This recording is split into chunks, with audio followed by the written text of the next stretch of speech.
minutes gone past the hour of 9 o'clock in the morning time. Good morning to you, Grenada, Carriacou, Petite Martinique, the rest of the Eastern Caribbean. To you, wherever you are, it's a glorious Friday morning for today, the 13th day of the month of January. Indeed, it's a pleasure allowing us to come into your homes. We say thanks for being part of this conversation. I'm Joseph Cadore, and I'll be here with you for the next hour on To The Point. Today, Friday, is an open line forum. I know for the entire week we've had guests in studio, but today we allow you the opportunity on the open line to share with matters of national importance, national interest. It's something that might be on your mind. I want to encourage you that once you call, that we keep the conversation as succinct as possible and that we conduct the conversation via the telephone and not necessarily you attempting to hear yourself on any device in the background. Especially one to our listeners and our viewers, those of you in television, GBN Channel 7, Channel 11, Channel 20 if you're in cable, or if you're following us via the World Wide Web at www.gbn.gd. We say thanks for being part of today's conversation. To the point here on Classic in the Morning Time. So it's indeed a pleasure being here with you, and we do say good morning to those of you reminding you you can chime in with your contributions via our WhatsApp portal, which is interestingly the same as the studio number, which is the number on screen, or for those of you in radio, 435-2041. Well, sometimes the question is, what is there to be discussed? There's so much that can be discussed, and we're going to go to the telephone lines to entertain. Hi, good morning. Our first caller. Good morning, caller. You are live. Your followers. Are you hearing me? I'm not hearing you. I'm hearing you loud and clear, sir. Oh, you are. Wonderful. Yes, go ahead. Unfortunately, I was unable to follow the two discourses I had in connection with the MNIB. Heard little bits in the news and so. But I think it's very important, and it's something that it's a conversation that has to begin. One word of caution, though, that we have to remember that MNIB on its own cannot change the look of agriculture in Grenada. But MNIB cannot enunciate policy. You understand? So MNIB on its own can't change what happens in agriculture. There are lots of other components that must come in place in terms of the whole mindset of Grenadians, the need for training and people in modern agricultural practices, access to land, access to financing, equipment that will help to modernize agriculture. A lot of those things have to come into place. But the MNIB is pivotal, and it will do a couple things. A revamp and refocus MNIB can do a couple things. First of all, it will enable the farmer to spend 5 or 6 days in his field or on his farm, instead of what happens now where he spends 2 or 3 days and he spends the rest of the week trying to sell. So that person can now stay in the field and farm. If it's supervisory or whatever they do, they can focus on that. The more you produce, the lower is the per unit cost of production. So when you produce more, you can sell it cheaper, and it's more accessible to the local consumers. Right. Secondly, the farmer, the money that the farmer now invests in buying a pickup truck to run to town or somewhere and sit in the back and try to sell, he can invest that money into a small tractor or plow or something of that sort. So there are a number of things that will change. Of course, there must be storage, chill rooms and so, and I agree with some folks, it has to be somewhere close to the farmers. Probably more than one, because different produce require different conditions for storage. Tomatoes and carrots don't require the same, neither do oranges or mangoes. Right. So it has to be rethought. It has to be done. It has to be properly planned, but it cannot on its own change what happens in agriculture. The trajectory has to be changed with a comprehensive plan of which it has to play an important part. Okay, thank you, sir. You're most welcome. Sure. 435-2041. What's the future for the MNIB? Has it ever lived up? Realize its mandate? Where did we fall short? And there are a lot more questions and answers, and some people, a contributor online is asking, are we going to get answers regarding missing monies? That's a question to be asked. And good morning to you, Carl. I hope you're having yourself a really, really wonderful day, my dear sir. We're going to go back to the telephone lines. Good morning, caller. You alive? Hello, caller. You alive? Good morning, JC. How are you doing? I'm wonderful, thank you. Yes. To the marketing board, a question I've found myself asking in recent times is, how did we get here? I mean, and it is said that government is continuous, but I think the government, past government, must be asked and should answer, how did we get here, and what were the plans in going forward? Because as it stands now, it seems that all MNIB was doing was incurring losses. The other thing is, I wanted to get on yesterday with the policeman, and I wasn't able. But one of the things I wanted to speak about was security, community relations. When I say security, in the sense that when the road is broken, whose responsibility is we know it cannot be done immediately, but shouldn't there be some marking, something to say to alert drivers, pedestrians? Because I have spoken of this road in Main Road, Eastern Main Road, Subi's Maki there, the bridge under Monsili. Yes, there is a broken part in the road there. Yes, I mean, this is an accident waiting so people should die. Is that what we want? I mean, I don't understand. The government has changed. Just put a mark at least to say, well, you got to drive safer approaching this place. That's what I want to say today, Tracy. Have a good day. And I'm agreeing with you, and I agree wholeheartedly. And that's not the only point, but as he mentioned, and I did remember seeing some time ago, that very often the longer that you wait, it means you're forced to do more. But maybe let's assume that the authorities, they do making the assessment as to how best and what are the alternatives as it relates to if work has to, when work is being done, what are the alternative routes in terms of accessibility to the town of Grenville. 435-2041, and that is the number on the inside. It's been a busy week. MNIB, it continues to be under the microscope. As to what is the future for that which we know as the Marketing and National Importing Board? Has it failed? Where? Who takes responsibility? And where, if ever, and when do we restart the rebuilding process? We go back to the telephone lines. And good morning, caller. You're alive. Or close the wall up with your Grenadian dead. Mr. Cadore, I want to... Good morning, sir. Yes, go ahead. I want to make mention of one particular thing, but just in passing on the MNIB, which we will continue to talk about, there is something coming out from this that we have to pay attention to. This system of governance that we operate under has been a farce for 49 years. Listen to this.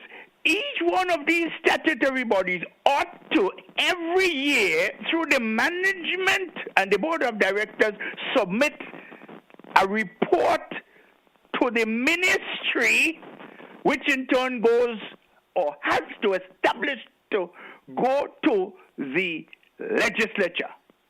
Tabled, so to speak. That's the verb. My question is, with what we are seeing today, have they been really fulfilling their duties? Has the legislature been doing its duty? No. But we'll stop on that here for now. Think of it. Think of it. Okay, thank you, sir. Principle, the most important thing today, Mr. Cadore. Within a couple of weeks, but this telephone, she is rowdy. Can you hear me, Mr. Cadore? Am I coming through all right? I'm hearing you, sir. Go ahead, please. Yes. During the next couple of weeks, or within the next couple of weeks, we'll be celebrating 49 years of quote-unquote independence. I don't know if you listened on Monday night, Mr. Cadore, to the point, not to the point, beyond the headlines. I threw a question out to the Prime Minister.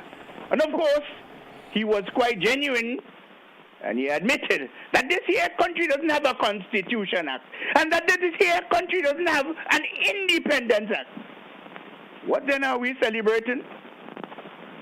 But there is something disingenuous in what the gentleman said also. He made it look at the people of Grenada over the past years, 2016, and 2018 respectively, had opportunities to modify the Constitution. Here's where the act of disingenuity is. We did not have an opportunity to legitimize the Constitution. This is the issue. The issue is not whether reforming the Constitution. It's the legitimacy we're talking about. If we do not have an act, in other words, a law approved in the parliament of the country to give legitimacy, validity, legality to the Constitution, then what do we have? I hope that he continues to think about it and to make moves into mobilizing the people for a referendum to ask whether or not we wish to continue to live under the rule of a king high and mighty, or if we rather write our own constitution to emancipate ourselves. The time has come. No more bramble, no more bluff, no more farces. 49 years are enough. Thank you, sir. Have a nice day with you. 435-2041, that's the number on the inside. It is to the point, and certainly reminding you that you can share your thoughts and concerns via our Facebook page and certainly via our WhatsApp portal as well. We go back to the telephone lines. Good morning. Yeah, good morning. Good morning, Joseph, and morning to your listeners and viewers. Good morning, Chief. So just a little about the question your previous caller asked about the tabling of the report or the audited statement and so on from the statutory body. I could tell you, when I was on NASA board between 2008 and 2013, it was done. NASA was one of the few boards that did that, because it's a requirement by law. And apparently the administrations before didn't understand that. I don't know what happened after the change in the administration. Now, I just want to make some quick points. One of the things I think people need to understand is that they sell themselves all the time once we act to open our mouth. This morning on the program, people were deliberating about the incident that happened at the school or so early on. And they were back and forth saying, well, this person shouldn't do that. I mean, in terms of the caller and so on, or the person who slapped the child. But the same people were saying that, there was a certain caller that said, if she was there, she didn't know what she'd do. I mean, who knows what we're going through the woman who slapped up the child? We can't condone it, but we have to examine why would people want to behave like that and see how we could help people to come to a point that we could be negotiators and respect of each other. There's no respect in this country for one another. I'm telling you, that we have to create a culture of respect, and I don't even say intolerance. Learn to listen to each other. We don't listen to each other. In fact, the scripture says, he without sin cast the first stone, and people are always willing to cast the first stone with not realizing that they are also guilty. And let me just say this before I end.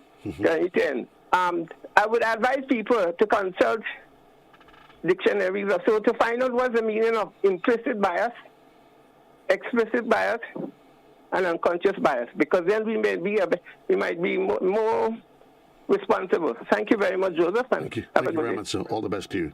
16 minutes gone past the hour in the morning time. It's the sound of Classic Radio, Classic 105.5 and 105.9 on the FM band. It's an open line Friday, and certainly so much to be discussed. We continue to assess the current state of our education system, the conversation of transformation, and if transformation should be wrought, how exactly is that process going to roll out? And is it necessarily just transformation from an administrative level of governance, or does transformation take place on a more genuine level, which is on the inside, where each and every one of us as individuals, we determine within ourselves that we can become the next best version of ourselves? Then there's a conversation of that incident that took place at one of those schools in St. George, and certainly unfortunate as it is, and there's always going to be varied options as to what happened. Is their person right or wrong? What are the alternatives? What are the lessons to be learned? Or is it what we've seen is that we live in a society where violence has come to pervade who we are, where we decide to strike out before we probably consider the option of dialogue, yes, and conflict resolution. I think we need to, as a society, be much more cognizant of who we are, what we do. If you leave point A to point B to go onto a school compound, you did all of that, most of us would reasonably think that sometime during that process, something clicks in your head that says, JC, that may not be the right thing. That may not be the right thing. But certainly, it is part of a learning curve. And though there are those who would castigate you, you're going to criticize and say lots of things, but it serves as a learning curve for each and every one of us. We go back to the telephone lines. Good morning, caller. You're live. Good morning, Joe, and how are you? Wonderful as always. Thank you. Okay. Now, I believe I am seeing 3 lessons to be learned. Number 1, the little bullies in school must know there are bigger bullies out there. Number 2, parents must not ignore that bullying is real, and they cannot just leave children to fight it out. Like this situation should not be separated from when the little boy choose to run away from home. Your news story was very explicit on what happened.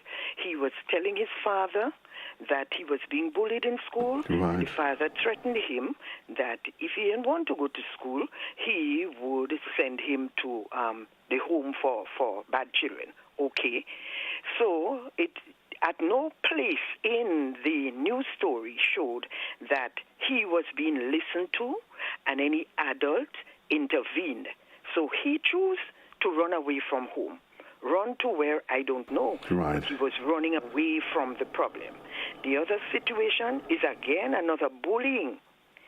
But what is a very serious situation coming out of here is the security in schools.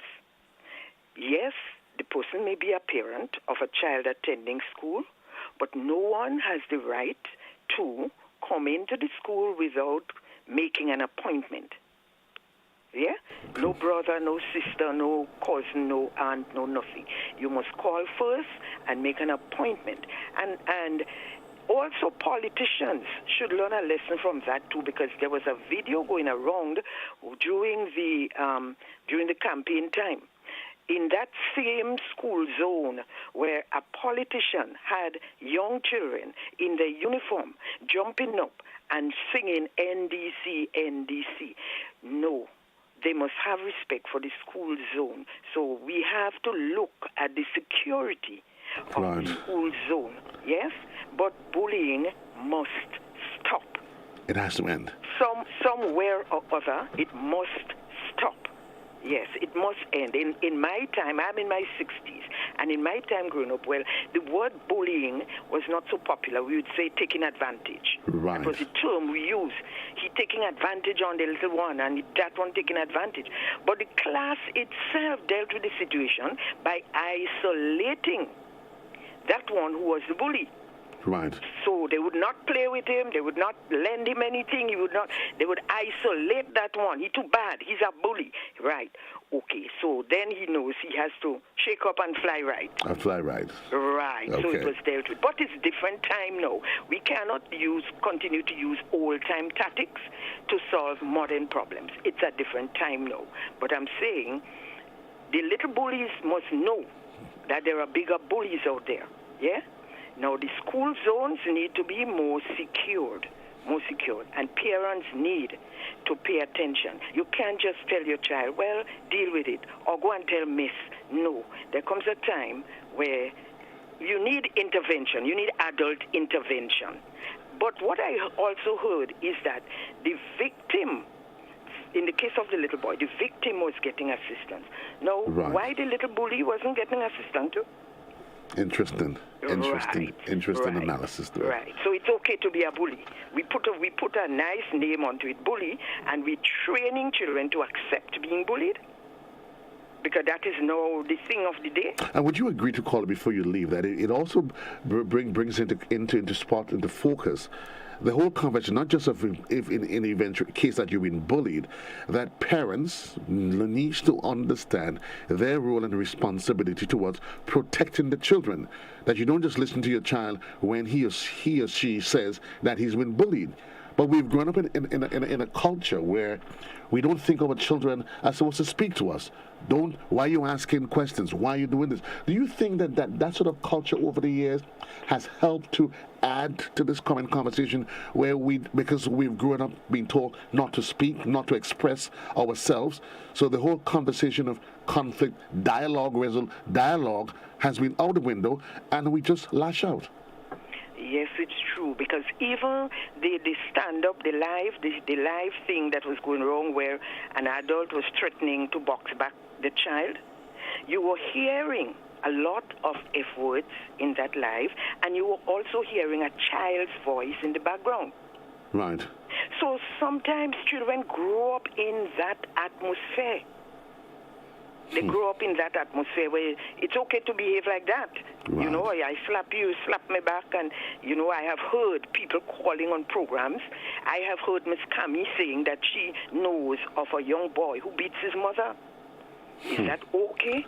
And that is just, she called on the program, and then we heard no story about that, no following up, no intervention, you know, because that is not okay. That's not when we behavior. leave things, we hide them under the carpet, and they come back later to haunt us. We allow the politician to go to the school, be right there by the gate, have the little children jumping up and singing. So what is different now with the mother going right there and slap up the child? You understand? Indeed, it's food for thought. Thank you, caller. Right, okay. Appreciate it. Thank you. 25 minutes gone past the hour in the morning time. We'll take a quick commercial break. When we come back, we continue with the conversation. But just before I break, though, I just want to say good morning to those of you that is on social media. Minister says I welcome the different town hall meetings the administration is having regarding MNIB. I think there have been, I think there are many different solutions from an agro processors and farmers. I think that the people who are managing the MNIB didn't have a vision, or maybe didn't understand what was the intention of the MNIB to the revolution. I would like it to be saved and have the right people who are competent to manage the establishment. A few thoughts coming in there from a contributor via social media. Carl Thompson said, then you beat children just like the road march. It's quite interesting. 26 minutes gone past the hour. We'll take a quick commercial break, and we'll be right back right here on To The Point.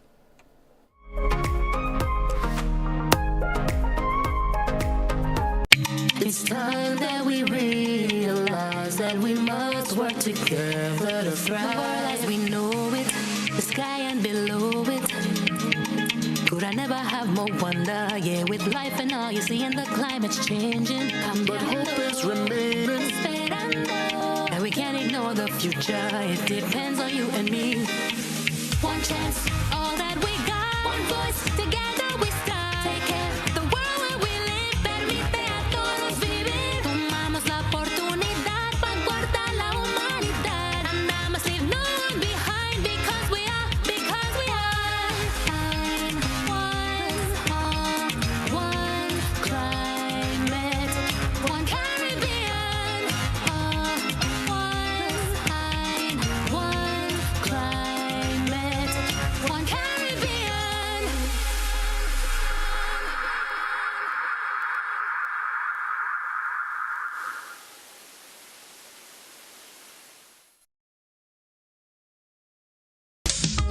Mr. Mentioned the wing kai, then you have things like manuals, force combat, you know. We have the low holder. It is kind of like the same man, and it's just different name for the same kind of thing.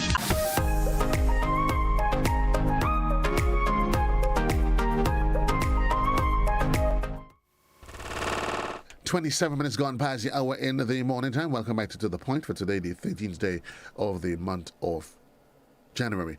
We are facilitating an open line this morning. Certainly the issue of violence among our young people, and not just violence among our young people, violence as a whole that has in so many ways seemed to have permeated and pervaded our society and seemed to become a way of life for us as a people, where we we indulge it, we encourage it, because very often if you go, you see one of these public episodes taking place. Years ago, there were persons who would try to stop it. What do we do now? The first thing we do is to grab our recording devices, whatever they are, and we record it. And instead of condemning it, we send it to a friend. To what end? What is your purpose of sending a video with people expressing acts of violence against each other?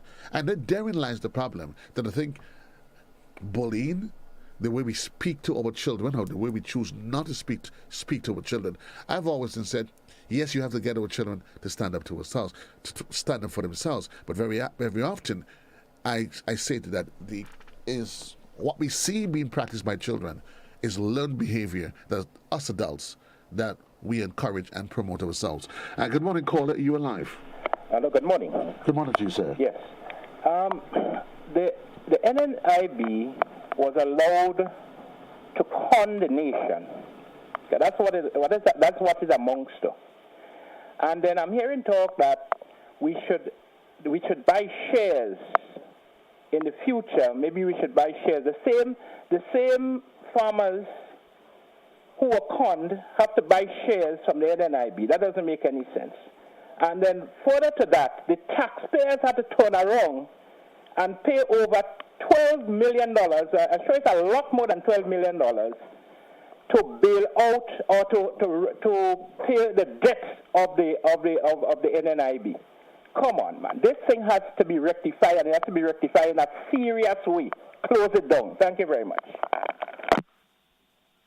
45-2041. And the question is, okay, let's close it down, resolve the issue. Or is there a bigger issue to be dealt with? You owe whatever amongst that is being owed. If you close it down, does that resolve the issue? Does that address the issue of food security? The question is whether or not there is the issue of the debt that was realized over the years, or is it? We ask the question whether or not the MNIB ever did recognize its true mandate and potential.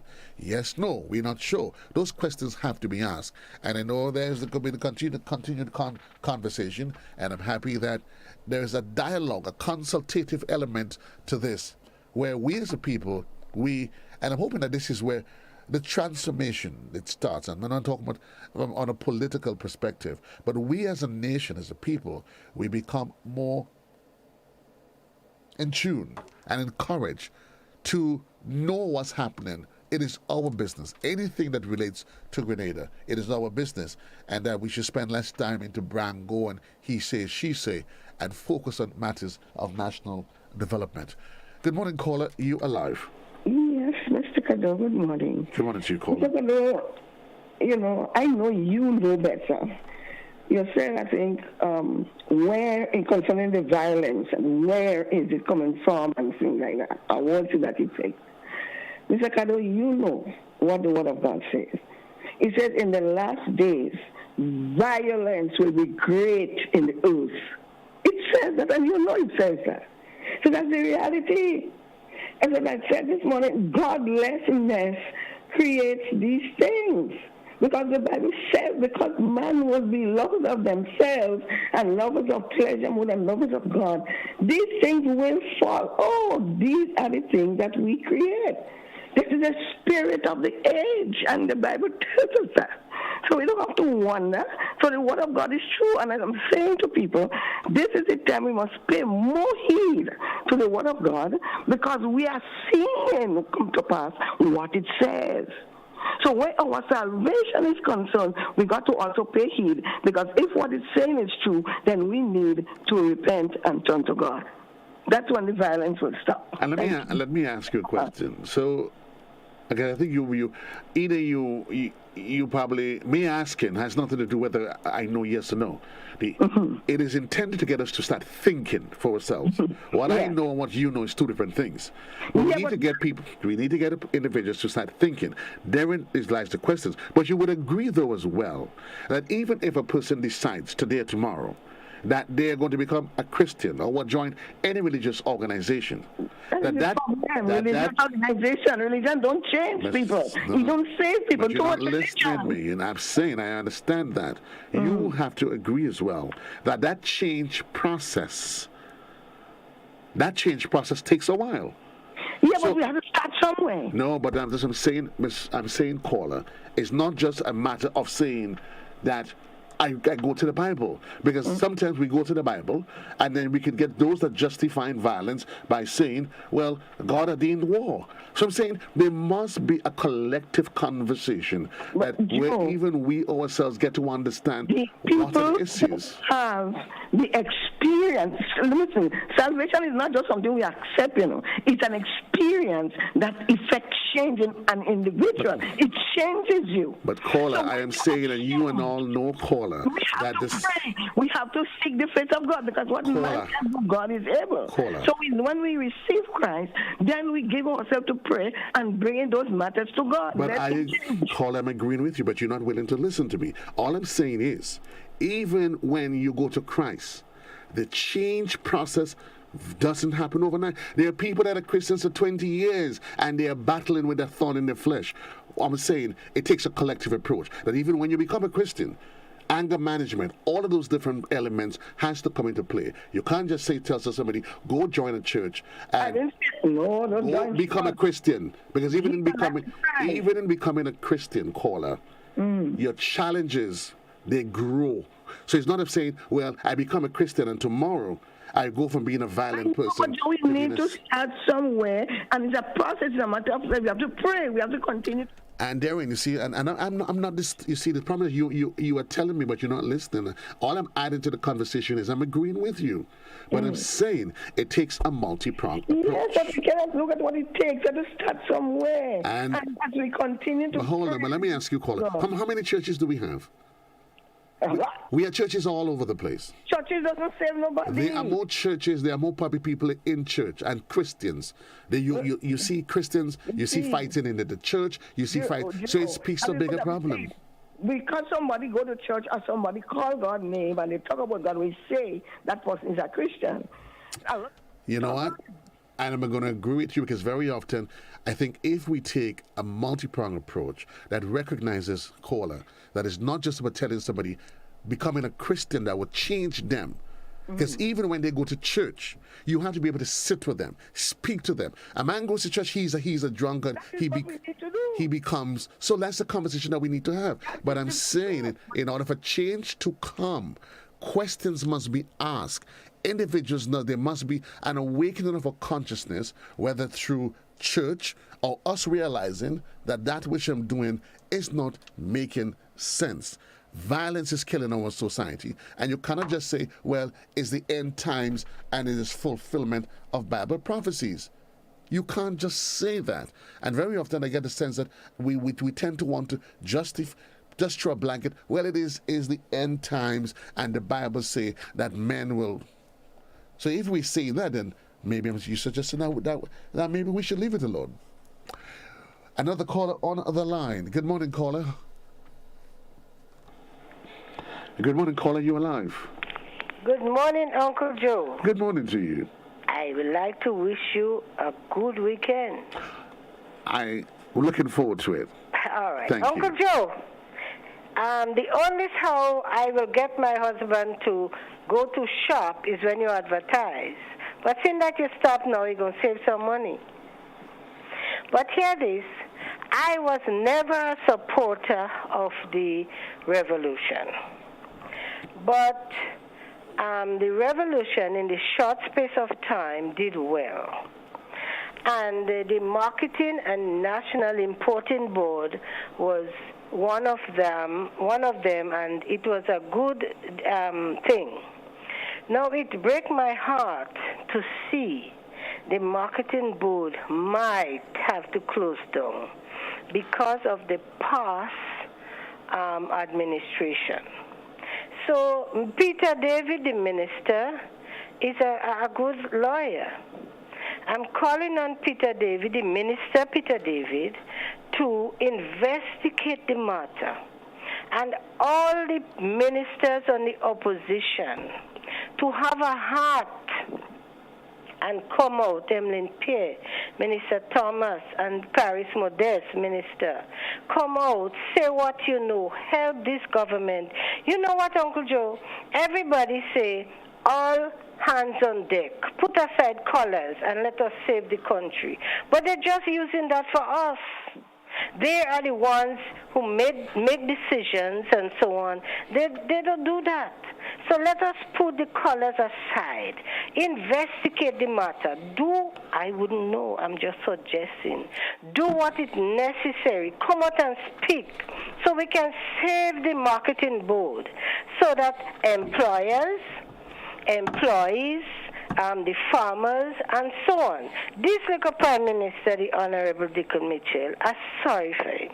He made Grenada, oh gosh, in every department, every sector, and every ministry is way below zero. But however, Uncle Joe, by closing, I would like to say to the Honorable Dickon Mitchell, me personally, I've never met you, but I am praying for you that God give you the wisdom and the strength and the courage to take Grenada forward and cover you under the blood. Have a good one. Thank you. Bye-bye. All the best to you. 21 minutes on to the hour in the morning time. To the point, and certainly reminding you that once you call, we encourage you, we try to be as brief as possible, reminding you that you'll take off whatever device that you listen to the program from, and that you conduct the conversation via the telephone. And certainly we say also thanks to those of you that making your contributions via the social media platforms.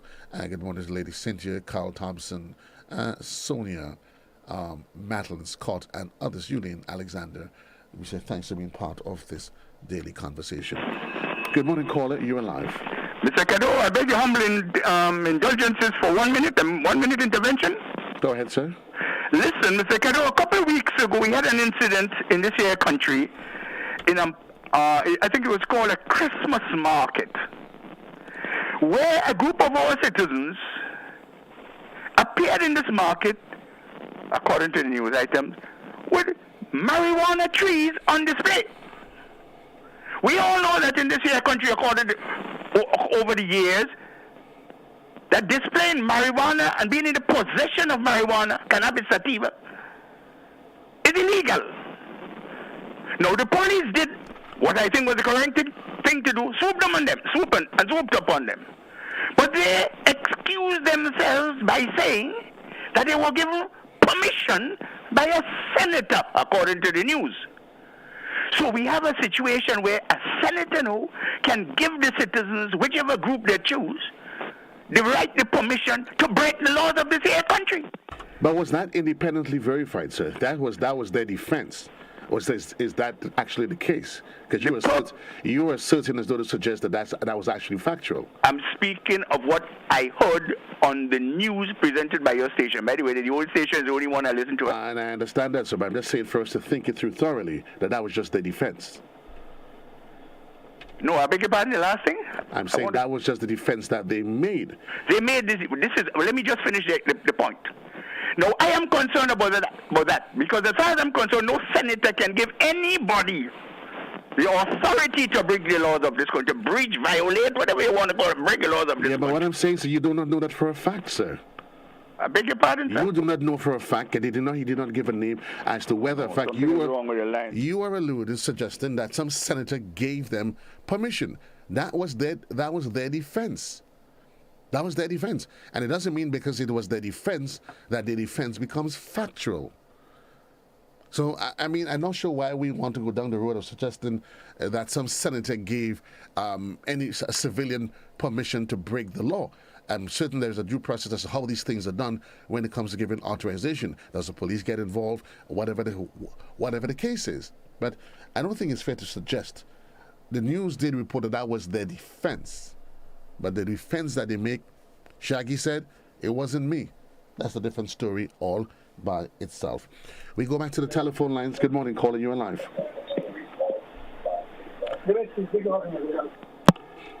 435-2041. That is the number on the inside. There are things that would happen And very often we need to be able to get to the bottom of it, not because, well, they said that.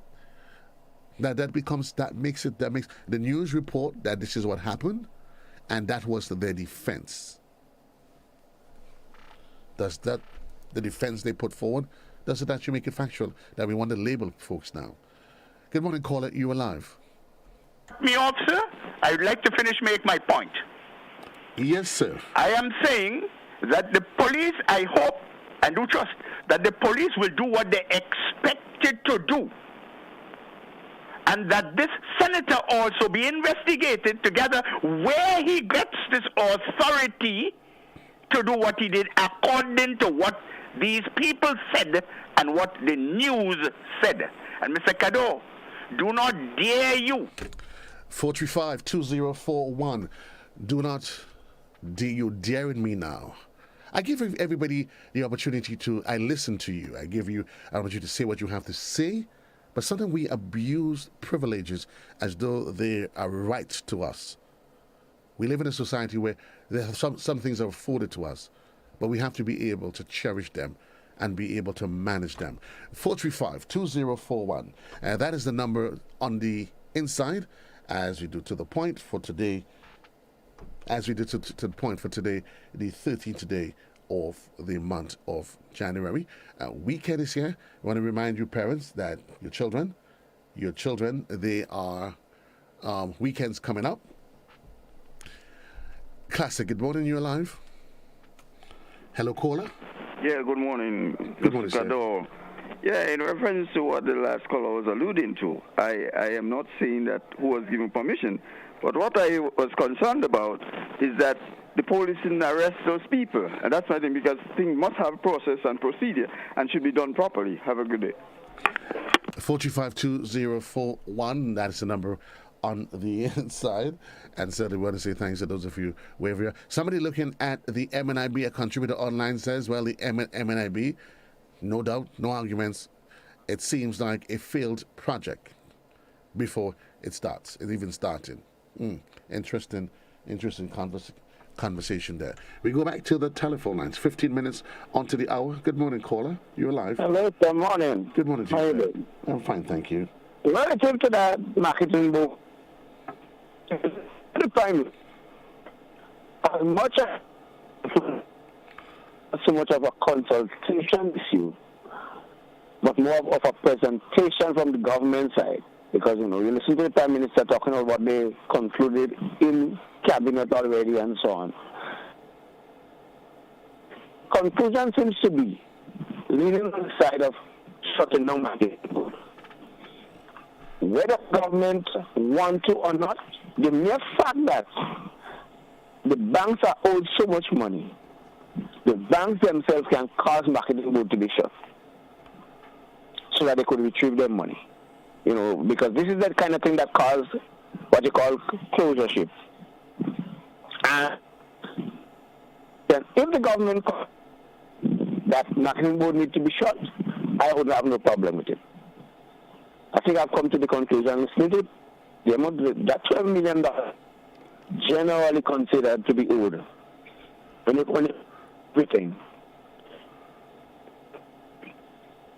The marketing board to be able to make profit in the given situation to pay off debt is a very difficult thing. That marketing board needs to be shut and revamped. Okay. We have, what he talked about being a private government partnership issue. Okay. Thank you, so sir. if the government conclude that is to be shut down, I don't have no problem with it. Okay, no problem, sir. 435-2041, that is the number. What is the future of the MNIB? What's the future for the estate here with the level of violence that seems to has come to pervade our lives? What next? Where to from here? How do we change the status quo? That which some of the very evils and the very scourge that seems to affect us as a people. We go back to the telephone lines. Good morning, caller. Are you alive? Morning. Every day I don't know why. Every day I don't know why. 435-2041. Thank you so for just making my life very easy. 435-2041, and that is the number on the inside. Certainly a contributor on social media. Before I get to that, let me just take this caller that's on the line. Good morning, caller. You alive? Good morning. Good morning to you, sir. How are you going now? Oh, wonderful, thank you. Well, you say that open line. I'm looking for some help. My name, and I give him a name. No, sir, I call him a name. I know it. My name is Michael Alexander, better known as Shine. Typically blind. And I have prostate cancer, prostate 4 cancer. I'm lying in a house. I'm looking for help from somebody. I cannot get a call from the minister. I don't know the number. I called a social number yesterday, and the lady was totally disrespectful. Okay, let me ask you, sir, what exactly do you need help with? I need some, I have to say financial help. Because I'm down, I need to get medication, I need to get... So have you spoken, your immediate point of contact should be the Ministry of Social Development? I cannot, listen to me, I cannot see, and I need somebody to help me. This is why I'm calling it, they will hear me. If I get a call, I believe. But is there somebody that's a family member and somebody of the sort that you can work with? Well, it's kind of difficult. That's why I'm trying to do it myself.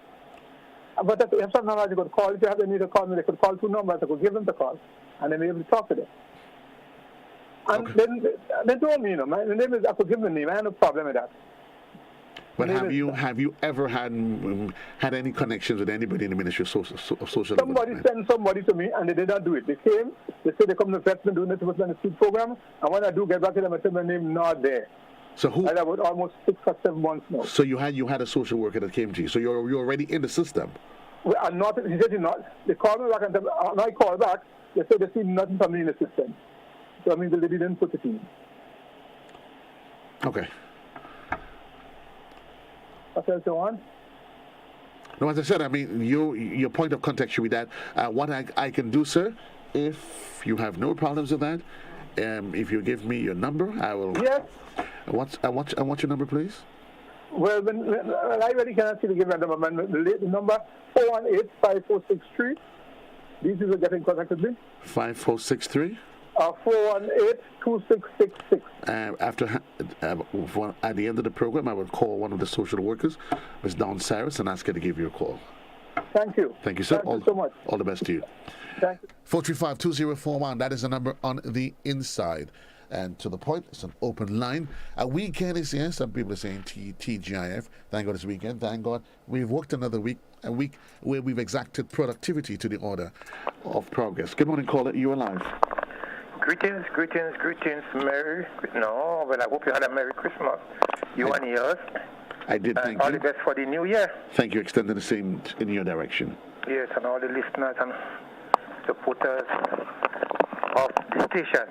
Now, the issue, many issues, but for the Marketing and National Importing Board, I want to say that the consultations held so far twice, many lessons can be learned, especially from the competence and experience and the goodwill and the hard work of the farmers and the diversity of agriculture, or in terms of the people, marketing board, you had the agro processors, you had the fisher folks, so a lot came out. My concerns though, one of my concerns though, is the whole idea of how we arrived there and what are the consequences for arriving there. In other words, is there any prosecution, is there any investigation as to how we arrived there and what are the consequences for such process, mismanagement or whatever? A level of accountability have to be cultivated in our political system. And sometimes when we talk about transformation, we, the ordinary people, have to really understand the concept of what transformation is all about. Is it just about changing management per se, our leaders of our country? Or is it about looking at the foundational, the principle, the integrity, and putting things right? We have to take that on board. Earlier on in your program, somebody mentioned about the whole idea of submitting reports annually, to Parliament. Was that done? One of the questions raised by one of the participants at the consultation is that the ministers have a lot of power, not only for the marketing board, but in government and in particular for statutory bodies. So I will first end here by letting us ponder for the weekend and other times as we go forward. The act that had established the marketing board, it may have changed to some extent, but I will rest my case on what I know so far. And I want persons to look at section maybe 9 and 10, looking at the powers and duties of the manager of the marketing board, and also the section dealing with indemnity of members and officers of the board. And if I should just read in part this section 9, the members, the manager, and other officers for the time being of the board may be indemnified out of the assets of the board from and against all actions, proceedings, costs, charges, losses, damages, and expenses which they or any of them properly incurred or sustained by reason of acts done or omitted in or about the execution of their duty in their respective offices, except such, if any, they shall incur or sustain by or through their own willful neglect or default respectively. We have to understand that. We have to understand that. Go to the Act, in particular section 8, 9, and maybe 10, and understand that the board itself will operate like that. There's a super boss over him, and we should get right into the source, not the symptoms. Not the symptoms. In other words, the ordinary people, in that particular case, the stakeholders, the farmers, and me and you, who usually go to marketing board, to buy things and, to sustain ourselves. We are constantly asked to sacrifice and to pay for the losses of the past. And those who have been put there as political leaders to control our country, we have not been hearing anything about it. Okay, so we have people like myself, maybe you, and others coming, putting some fancy manifesto and using high-class words and say, are we going forward and make things better? But in what sense? We go in there without changing the act, without looking at, the integrity. We go with the same constitution, the same law, the same thing, so that's why we can be escaped free, despite the fact that there have been losses and damages to our society and to our welfare. Thank you very much, sir. Thanks for the time given to me. And persons as Brother Jude Bonal, I think he called this morning, he have been sharing points.